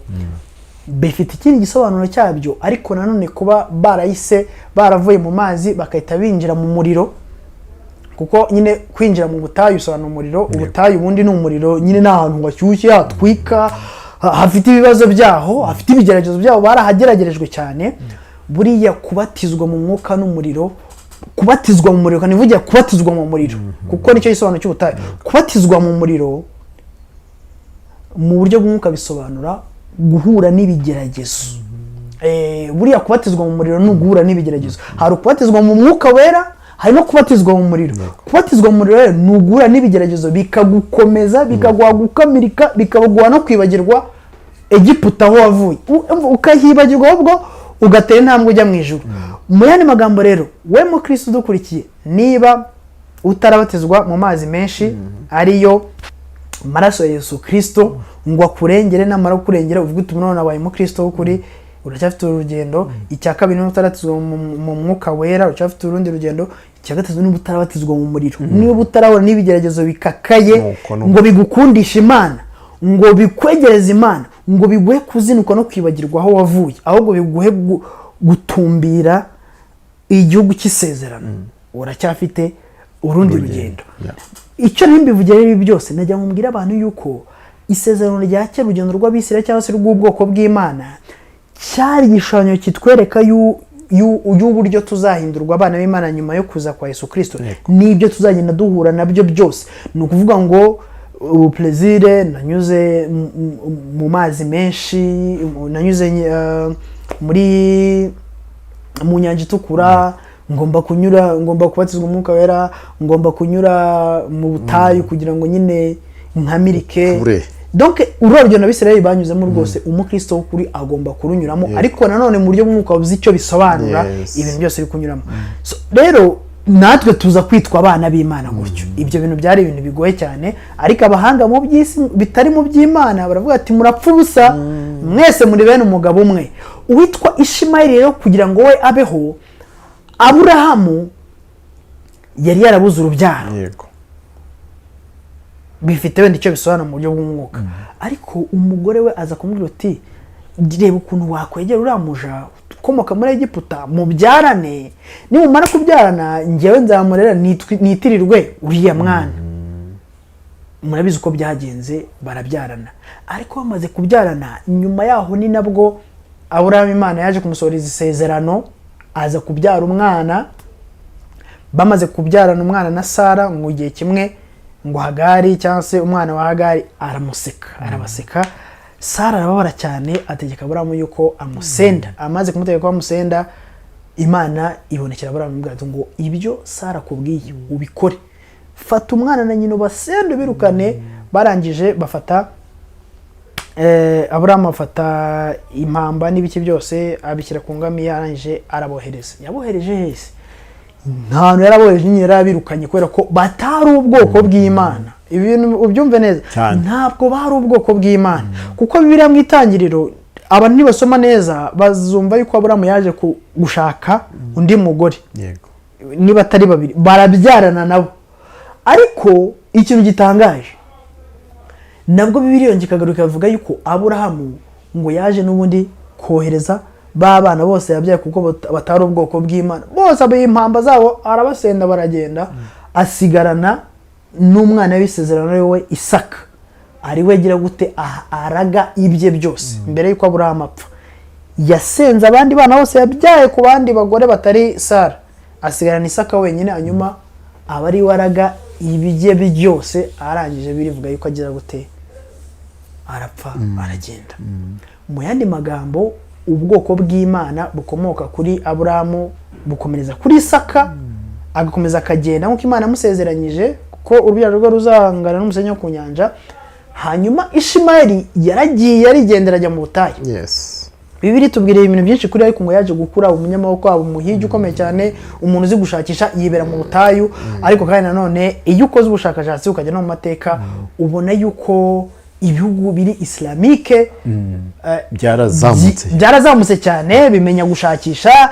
Ku bantu bize amateka ya histoire batubwira yuko ari nabo bacuruzi bakomeye cyane ku isi, nawe haje ibyo bita ngo ama commerce de troc, gucuruza nyine ibintu muhinduranya, ufite amafaranga, ufite ibiryo, ukagwa amavuta, ufite amavuta akagwa inkweto, gutyo baracuruza abantu bakomeye cyane bikomotse kuri Ishimayeli. Ishimayeli uburyo bamwirukanye nta kintu afite, biri natugaragariza yuko ari aho bageze inyota ikamwica akenda gupfa, Imana ikamugirira ubuntu, bakabona isoko y'amazi akanywa, arakura mu muhigi ukomeye uzi gushakisha mu butayu. Umva, uriya muhungu yaragiye ashakisha imibereho, aba umuntu ukomeye cyane, abamukomokaho abantu bakomeye cyane, ku buryo uyu munsi nta gushidikanya ibihugu by'Abarabu biri mu bantu bazi gushakisha amafaranga ku isi, bazi gucuruza. Nkatwe mu Rwanda usanga imijyi ikomeye mu gihe cya kera yarabaga ari imijyi y'Abisilamu, nka Gitarama yitwa ngo mu Cyarabu, za Butare harahari yitwa mu Cyarabu, ahantu nyine mu Ruhengeri baragendaga bakubaka ahantu, kandi naho hagiye hahise haziraho imijyi, kandi babaga baje gucuruza, bagahita bafata utugo duce twose bakaba abacuruzi bakomeye cyane. Rero ntago nafite gushirira ko ari mu Rwanda gusa, no mu bindi bihugu iyo usanye mu mateka usanga baravaga muri Aziya bakaza gucuruza muri Afurika, gutyo bibera abacuruzi bazi gushaka amafaranga. N'uyu munsi none abantu baracyajya za Dubai bagiye kurangurayo abantu. Urumva rero ni ibintu bikomeye cyane. So bene rero Ishimayeli n'abamukomotseho nabo bagaruka bavuga ko nabo bakomoka kuri Aburahamu. Uri kubyumva? Nabo baravuga ati natwe rega dukomoka kuri Aburahamu. Nose turi bene Aburahamu, kandi bakurikirana amateka ugasanga source ni kuri Aburahamu. Ubwo se nabo wabarenganya? Abafite rero ubwenge bwo mu isi bakavuga ati namwe mukomoka kuri Aburahamu, namwe ni muze, erega murapfa ubusa, mwese mukomoka kuri Aburahamu. Icyaba cyiza rero, aho kugira ngo muhore mugirana amakimbirane, murwana, mwicana, murabizi ko za amajihad, zino ntambara z'imyemere, jihad rero zini ntambara y'abantu barwana baharanira ko nyine idini ryabo rushaho kwaguka ry'Abayisilamu. Buriya n'Abakristo bahagarariwe na Eglise Catholique nabo hari intambara bajyaga bagira, ntibuge ukuntu yitwa y'Abakristo, intambara y'Abakristo n'Abakristo nabo bagiraga intambara yabo, niba ari crusade, sinzi ukuntu bayita, nabo bakarwanira ko imyemerere yabo irushaho gufata. Baze kwicara baravuga bati, abakuru b'amadini baravuga bati turapfusa ko dukomoka hakenewe amahoro. Iyo usoma amateka bakubwira ko ubundi jenoside, twiga kera mu mateka bajya bavuga ko ngo ni acte de tuer les gens de la même genre, cyangwa se ni igikorwa kibi cyo kurimbura abantu bahuje ubwoko, cyangwa se bahuje donc bahuje ubwoko. Genre sinzi ukuntu navuga, ariko iyo uvuze ubwoko burya ubu ubigabanyirije agaciro, kuko iyo usoma même genre hazamo ubwoko, hazamo imyizerere, hazamo ibintu bigiye bitandukanye, hazamo race cyangwa se race ubwo mu Kinyarwanda ni iki, kwa kundi bajya bavuga ati uyu muntu ni white, uyu muntu ni umwirabura, race babyumve gutyo. Ariko mu bintu bashyiramo, mwibuke ko bashyiramo n'iki, n'imyizerere cyangwa se niyo nabyita doctrine cyangwa se religion. Mu yandi magambo, jenoside yoroshye cyane kuba yaba bitewe n'uko umuntu mudahuje imyizerere. Patrick Kamanzi uri umukristo, njye ni umuyisilamu. Guhama ku bw'isilamu bwanjye nkumva ko naguhindura ku ngufu, nawe ukumva ko wangira umukristo ku ngufu, ibyo bintu bishobora gutuma njye nawe tudasangira. Ibyo bintu bishobora gutuma njyewe nawe tudashyingirana. Ibyo bintu bishobora gutuma nshobora no kumva yuko udakwiriye kubaho. Uri kubyumva ibyo bintu? Rero baricara bavuga bati ibi bintu bingana gutyo bishobora kuba byatuma abantu banicana, bikaba byatuma abantu batabana, bikaba byatuma urupfu rw'umuntu warwishimira kuko mudahuje imyizerere. Ibyo ntabwo byari bikwiriye. Mu bigaragara dukomoka ku mugabo umwe, turi bene mugabo umwe, mwese mukomoka kuri Aburahamu. None mwese tukishyira hamwe tukazana amahoro mu cyimbo nyine cyo kwitandukanya no kurwanyana no kwicana. Urabize nk'abisilamu bo ngo hari icyo bajya bagira ugasanga nk'umuntu yiturikije igisasu ahantu hari abakirisitu abaki mugapfana kandi akakizera neza yuko azajya mu ijuru bitewe nuko yaharaniye yuko imyizerere ye igira gute. So ibyo bintu bamaze kubyicara rero abahanga muri ibyo bintu kandi bahagarariwe n'abanyamadini, nibwo baje kuvuga bati rero uhereye kuri aya madini uko ari atatu akomoka ku mugabo umwe witwa Aburahamu, ibyo bintu nimubanze mubikore mwihuze tubibone neza yuko mwakoze ikintu kimwe, twebwe ntabwo tugoye, natwe tuzahita tugira gute tubiyungaho. Urumva ni abantu bafite imyizerere itatu itandukanye ariko bavuga ko bakomoka, buri wese avuga ko akomoka ku muntu umwe. Ubwo kuva icyo gihe bamara kwemeranya yuko noneho bagize gute bihuje, bivanze, ibintu bisigaye byoroshye. Uyu munsi wa none ndaza kuguha video igaragaza ko mu Rwanda hari umunsi hari kiliziya yigeze kwakira umuyisilamu kuri aritari. Yego. Urumva? Narabyumvise wenda. Ndaza kuguha video yabyo rwose. Yime kabisa. Rwose umuyisilamu arisanzura, agira ibyo avuga muri kiliziya, ibintu biratungana. Urumva rero intego yo kugira ngo abantu biyunge bihuze yahise igira gute, yahise igerwaho kubera yuko uyu munsi wa none nta mukafiri wari wemerewe kwinjira mu muzigiti. Ariko nkanjye w'umukafiri icyo gihe nayinjiyemo muri Abu Dhabi, narinjiye ndeba buri kimwe cyose. Ibyo bintu bamaze kubiganiraho barabihuza, bamare kubihuza kuva uwo munsi eglise cyangwa se idini cyangwa se ecclesia cyangwa se abemera Kristo twivanga n'umuryango w'abayahudi cyangwa se w'abayude cyangwa afite imyizerere ya Judaisme, hanyuma n'abisilamu nabo baraza turivanga. Ubu uyu munsi wa none ntago bikiri ikibazo yuko wasengana n'umuntu mudahuje imyizerere. Icy'ingenzi ni uko muhurira ku mugabo umwe. Kimwe mu bintu namenye cyangwa se nasobanukiwe ni uko muri no ikimenyetso cyaza kwihuza kwa Abrahamic Family House ntago bemerewe kuvuga umugabo witwa Yesu. Niyo mission, niyo ntego nyamukuru. Ntago bemerewe kuvuga umugabo witwa Yesu kubera yuko ntago bemeye kwihuza cyangwa guhura kubera Yesu, awemeye guhura kubera Aburahamu. Mu yandi magambo umuyisilamu ntago yemera Yesu, no mu myizerere isanzwe bavuga yuko yari intumwa isanzwe. N'abayahudi nabo bavuga yuko bategereje Mesiya, ntago bemera ko yari yazi. Ariko abakristo twebwe twemera ko yaje kandi azagaruka aje gutwara itorero cyane.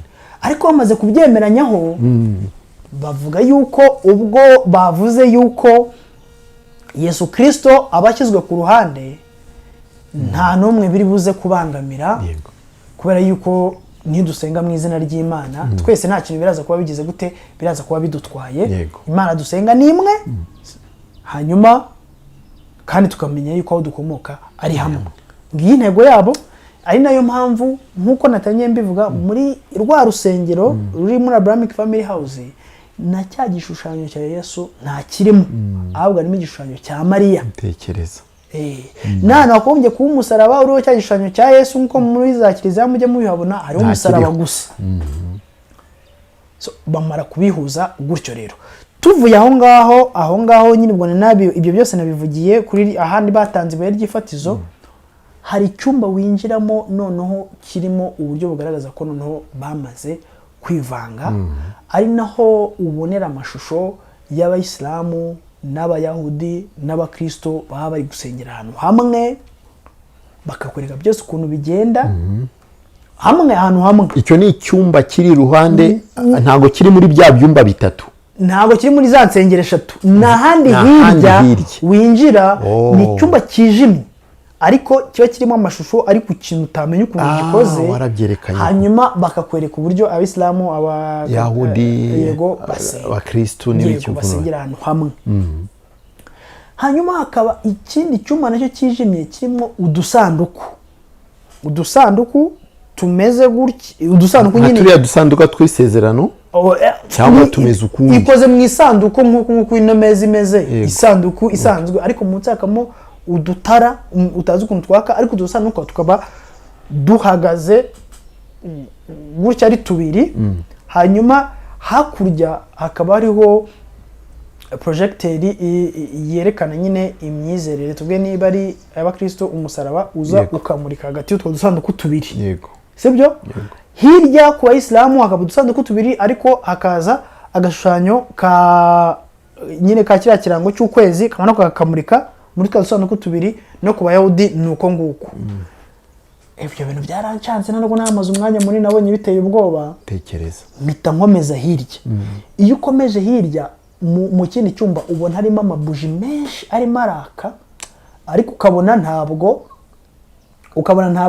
ashira. Sinzi ukuntu nyine byaka bikoze kuko n'ahantu ari ntabwo wemerewe kuyafataho. Ari ahantu hirya ukishobora kuyamurikaho ariko ntabwo nyine ashonga kwa kuna amabuji ashonga. Ugakomeza hirya ukahita ubona imirongo ya Bibiliya bashingiraho.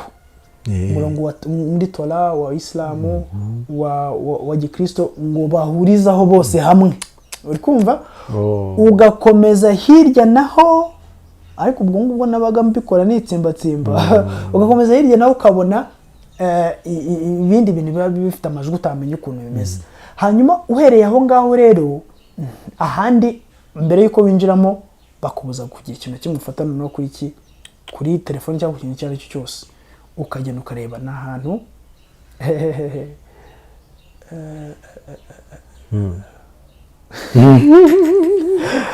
so abantu benshi nyine bajyagamo bagasohoka nyine bafite ubwoba.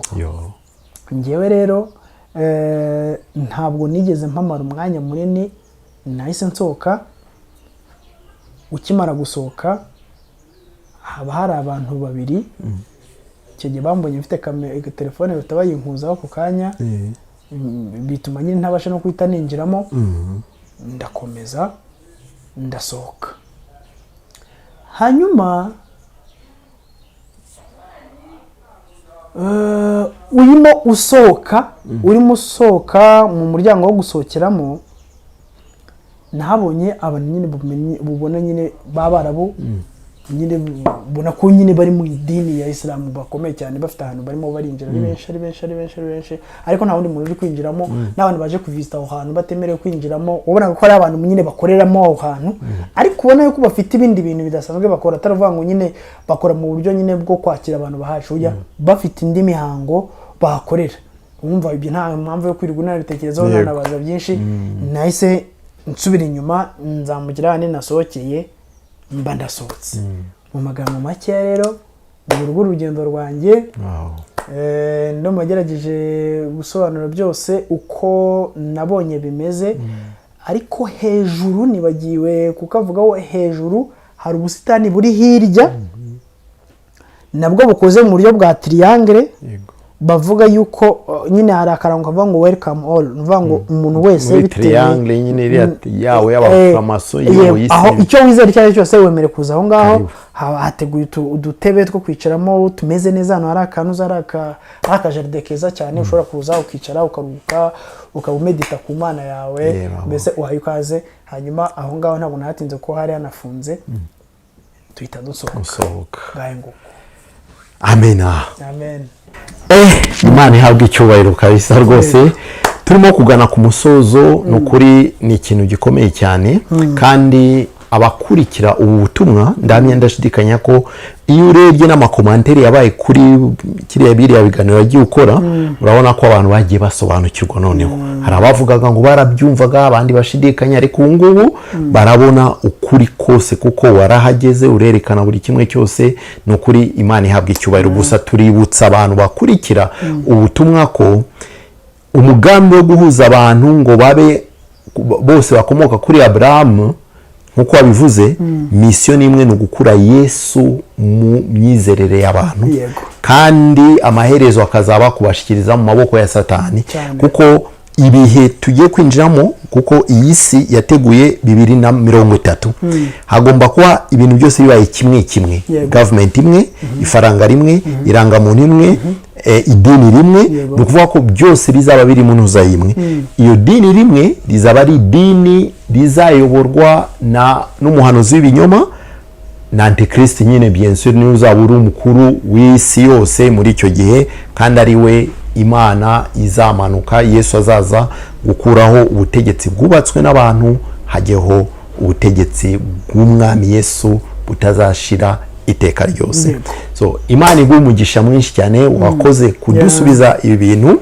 Sinzi niba hari icyo uri bwongereho mbere yuko dusoza. Mu magambo make nta kintu ndibuze kongeramo kidasanzwe, kuko wenda ibyinshi kuwagira ikibazo yazajya kubyikurikira kuri Zaburi nshya.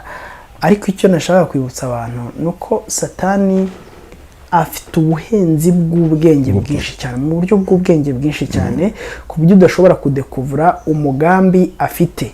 Ngira ngo ni nayo mpamvu ibi bintu Patrick Kamanzi adashobora kubisobanura umunsi umwe ngo bikunde. Ntibishoboka. Niyo mpamvu ntashobora kubivuga nkuko witonde ibyo mvuze. Ni gake kuko Satani akora proje y'igihe kinini cyane, ku buryo uzisanga uri mu mugambi we utazi ukuntu nawe winjiyemo. Ni ukuvuga ngo inshuro nyinshi usanga umuntu avuga ati ngende umukristo ariko ntago migira intambara.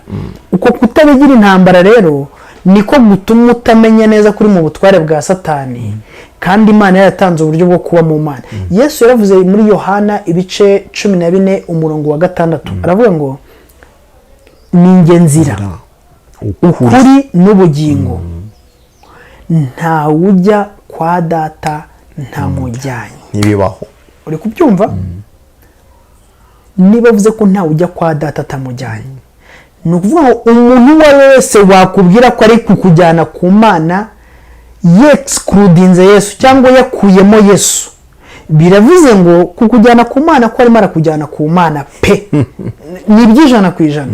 Ariko Imana ari kukujyanayo, ari kukujyanaho ntabwo ari Imana Data wa Yesu Kristo. Haleluya. Ntabwo ari Imana yo mu ijuru, kuko Imana yo mu ijuru inzira yo kuyigeraho ni Yesu gusa.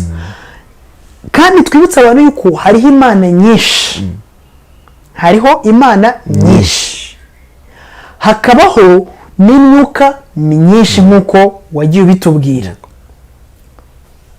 Rero niba hariho Imana imwe, umwuka umwe, n'inzira imwe, naho nyine tugomba gukurikira. Ubundi bwenge bwose bushobora kwinjizwamo kugira ngo bakwereke ibyiza bya hano mu isi cyangwa se koroherezwa hano mu isi, ni iyindi Imana itari yo mu ijuru barimo baragenda batuzanira. Kandi Imana itari yo mu ijuru, amaherezo yayo cyangwa se sebuja w'iyo Mana ni Satani. Sebuja w'Imana zose zisengwa zitari Imana yo mu ijuru ni Satani. Uvuga ngo urimo uroherezwa kwa Satani, urimo uroherezwa kuramya Satani uko byagenda kose. Hari icyo naribuze kwibagirwa kukubwira. Wigeze tubwira ibimenyetso by'abantu basenga cyangwa se bafite imyizere y'abakabaliste cyangwa se y'abayahudi. Ibyo bintu nahise mbibona ndi hariya hantu mbona neza yuko byamenyesha byose watubwiye hari amadini ngo ndavuga no mu Rwanda kuko niho iwacu agira iyo myizerere ugasanga rwose ikintu bita cya gitereko cy'amatabaza bakizeramo cyane bagifata nk'ikintu kidasanzwe ugasanga hari y'amadarapo usanga barayizereramo cyane imyenda ugasanga barayizera barayubaha amatariti ibyo bintu byose nabonye hari ahantu babifite ku rwego abantu b'Imana bakwiriye gukora attention bakwiriye gukora attention kubera yuko abayahudi ikosa rikomeye cyangwa se imyizerere y'abayahudi ikosa rikomeye cyane bakora usuye ko Bibiliya ifite ukuntu ibavuga ikababwira yuko mu gihe Kristo azaba agarutse gutwara itorero ari bwo agakiza kazasubirira muri bo ari nabo bafite amahirwe kuba bagira gute bakizera Yesu Kristo. Ariko imyizerere y'abakabaliste ubu ntabwo ikiri mu bayahudi gusa, ubu noneho yamaze kwinjira ku isi hose no mu batari abayahudi. Noneho abantu bakagira imyizerere y'abakabaliste y'abayahudi noneho bitwa ko ari n'abakristo cyangwa se ari abarokore, bigatuma bafata Kristo mu buzima bwabo bakavuga yuko ataraza. Bari gufata Kristo bakamufata nk'utaraza, ahubwo bijya bintu byakamusobanuye, bya bintu byakamugaragaje nk'umutambyi mukuru, akaba ari byo bizereramo.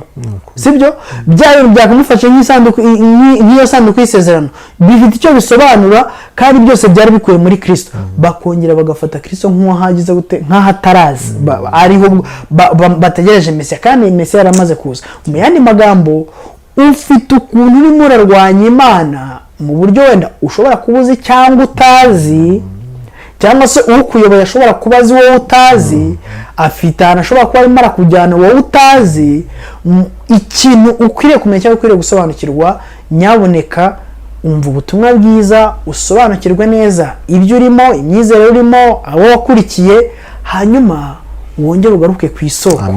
Kandi isoko ni Yesu Kristo wenyine, niwe wenyine wagufasha, akaguha gusobanukirwa, akaguha kumenya iby'inzira n'iby'uru rugendo. Niyo mpamvu yavuze ati ntabwo mbasize nk'imfubyi, nzabohereza umwuka wera ari we mufasha. Uwo nguwo naza azabamenyesha ibiruta cyane n'ibyo ngiye navuze, azabahishurira ibyenda kubaho, azabayobora mu kuri kose. Kuyoborwa mu kuri kose ni ukuvuga ngo azabayobora muri ngewe, azabayobora muri Kristo Yesu, azabayobora muri ngewe ko ninjye kuri. Hanyuma azabageze mu gihugu amahoro. Ariko uyu munsi wa none abayahudi ntabwo bemera umwuka wera na gato. Urumva? Uyu munsi wa none abayahudi bafite ibintu byinshi batemera, kandi abo twita abapasiteri bacu, abo twita abashumba bacu, bari gufata ya myizerere bakaza bakayidupakiramo. Uku kuyidupakiramo neza rero, ntimwibwire yuko bitandukanye n'ibyo nabonye muri Abrahamic House. Ni ukuvuga ngo ni ya myizerere ya gikristo bafashe bayivanga n'imyizerere ya kiyahudi, barangiza bagafata imyizerere ya kisilamu nayo ikaza ikabiyungamo, bakavuga ko bagiye mu ijuru Yesu Kristo adahari. Iryo juru ni iryahehe? Iryo juru rero ni irya Kamonyi. Ni irya Kamonyi. Ntabwo iryo mu ijuru. Yesu amugisha mu ijuru. Amen, amen. Ni irya Kamonyi kabisa. Imana ibarinde ijuru rya Kamonyi, ibaha ijuru nyajuru, muyoboka inzira, ukuri n'ubugingo ni Yesu Kristo wenyine. Imana iguha umugisha mwinshi muvandimwe Plaisir. Turashima Imana cyane ko watuboneye umwanya, kandi Imana ikaba ikunyuzemo kugira ngo tubashe gusobanukirwa iby'uru rugendo rw'amateka. Narabivuze ngewe nta gihamya mbifitiye, ariko nshobora kuba mbingifitiye kuri 80% ko ari we munyarwanda wa mbere ngewe numvise mu matwi yanjye wakandagiye hariya hantu. Yewe nanjye rwose Imana yako yarakoze kutabinteguza ko ari yena ari kugira ubwose yingeyo. So yaragize neza kubikora gutyo, Imana ihabwe icyubahiro. Turasoje kandi nakagaruka ni ku Murundi yavuze. Ndakeka ko uzakomeza n'igice cya kane biracyahari. Yego. Wow.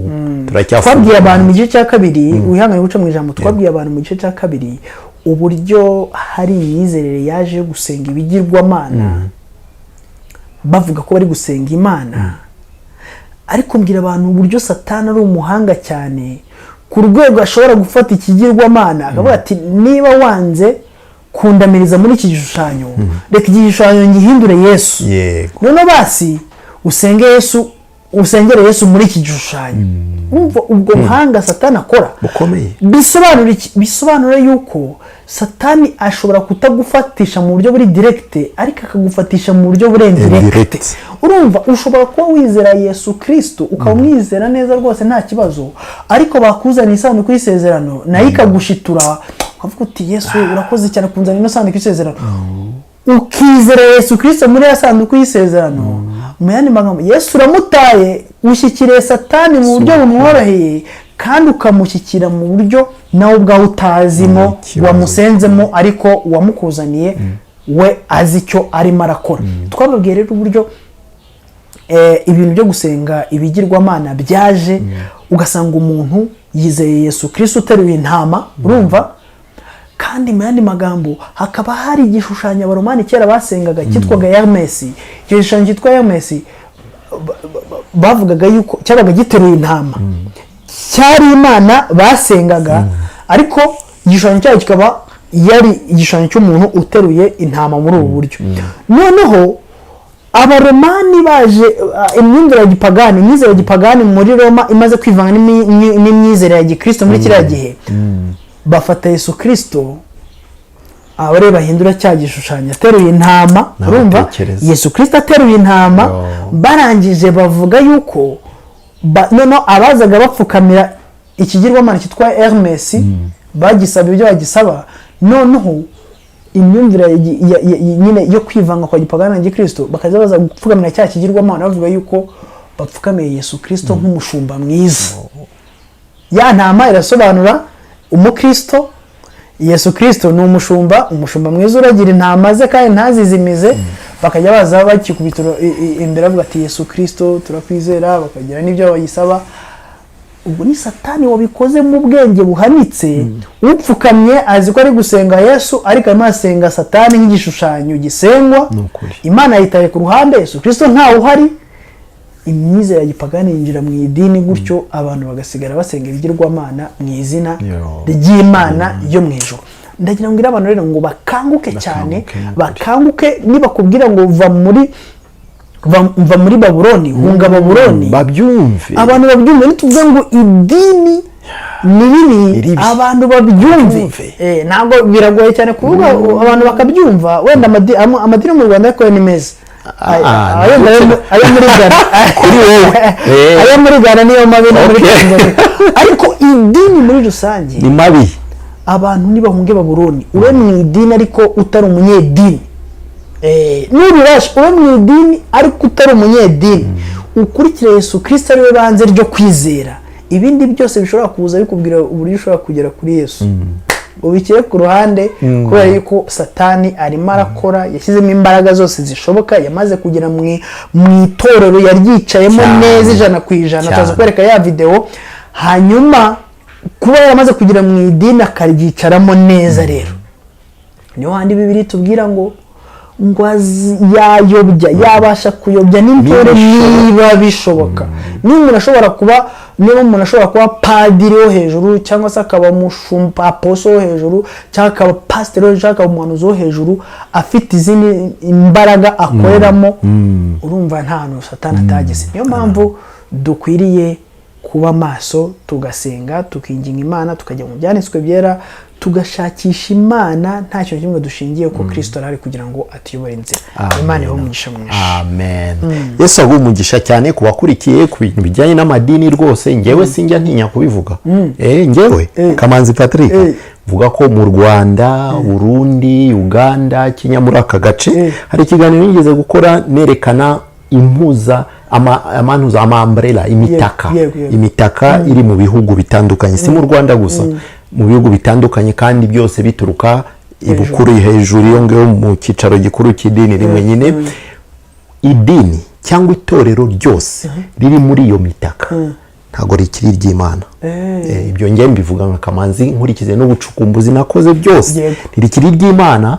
Barimo kugera muri cya gihe cy'idini na leta kwiyunga, nayo mission izasoza kugira ngo noneho rya dini rimwe rigira imbaraga, nuko idini na leta mu rwego rw'isi mu bihugu byose biyunga. Nibamara kwiyunga kazaba kabaye. niho cya gishushanyo rero kimanuka kivuga yuko cya gishushanyo Nebukadinezari yarose ariyo kizarangira Yesu Kristo amanutse nk'ibuye azashwanyaguze bwa bwami bwose bwivanze, hanyuma noneho iyi mingoma ariko kakabuye kaje kagahinduka umusozi munini cyane, ariko kwima ku bwami bwa Yesu Kristo. Nibikunda uzareke tuganire kuri cya gishushanyo cyane bwo kuri karaga cyo ko hasi kavuga ku birenge ari byo ibumba ryivanze n'ibyuma, naho abantu bazasobanukirwa neza kwivanga, noneho abantu barushaho kuba maso, twibereho mu isi nyine nk'uko Imana yabigennye, ariko tuyirindirwemo. Kuko Yesu Kristo ajya gusenga isengesho rikomeye cyane,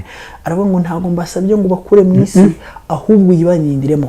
Mu yandi magambo, ni iki Yesu yadusabye kurindirwamo ko abo yasengeye babishe? Suko icyo kintu nacyumva Yesu asenga uko mbikeka, ntabwo Yesu yabarinze ari kuri n'ubugingo, inzira ukuri n'ubugingo ntawe ujya kwa se atamujyanye, ngo nasenga isengesho ribere kumvirwa kuruta nuko twebwe twasenga. Urumva bo byari connection direct. Isengesho yasenze aravuze ngo ntabwo nsabye ngo bakure mu isi, ahubwo ubarinde umubi, uyibarindiremo, ubarindire mu isi. Ariko amaze kugenda uzareba impfu abigishwa ba Yesu bapfu, yewe data we, uwo bacuritse, uwo batetse mu mavuta, uwo bateye amabuye, uwo bakase umutwe.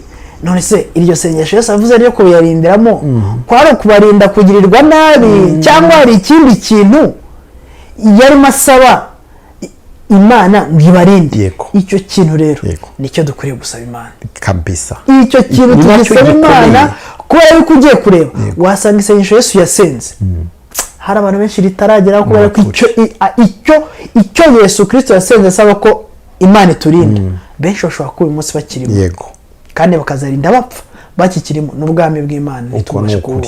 Uko ni ukuri cyane ijana kunyura. Kandi ibyo birenge uvuze, ibumba n'ibuye, ibumba n'icyuma, ubu muri iki gihe turi niho ruzingiye cyane. Aho umukristo uzasobanukirwa icyo kintu azarokoka abona ijuru, utazagisobanukirwa Imana nibishaka ubwo tuzakora tuvukora ubutumwa ikiganiro kubijyanye n'icyo kintu uvuze gusa. Aho ngaho mu byuma niho tuzabonera bino bintu nyine by'ibyuma byose mu abantu bazi, ibintu byose by'ibyuma ama computer, ama microchip, biki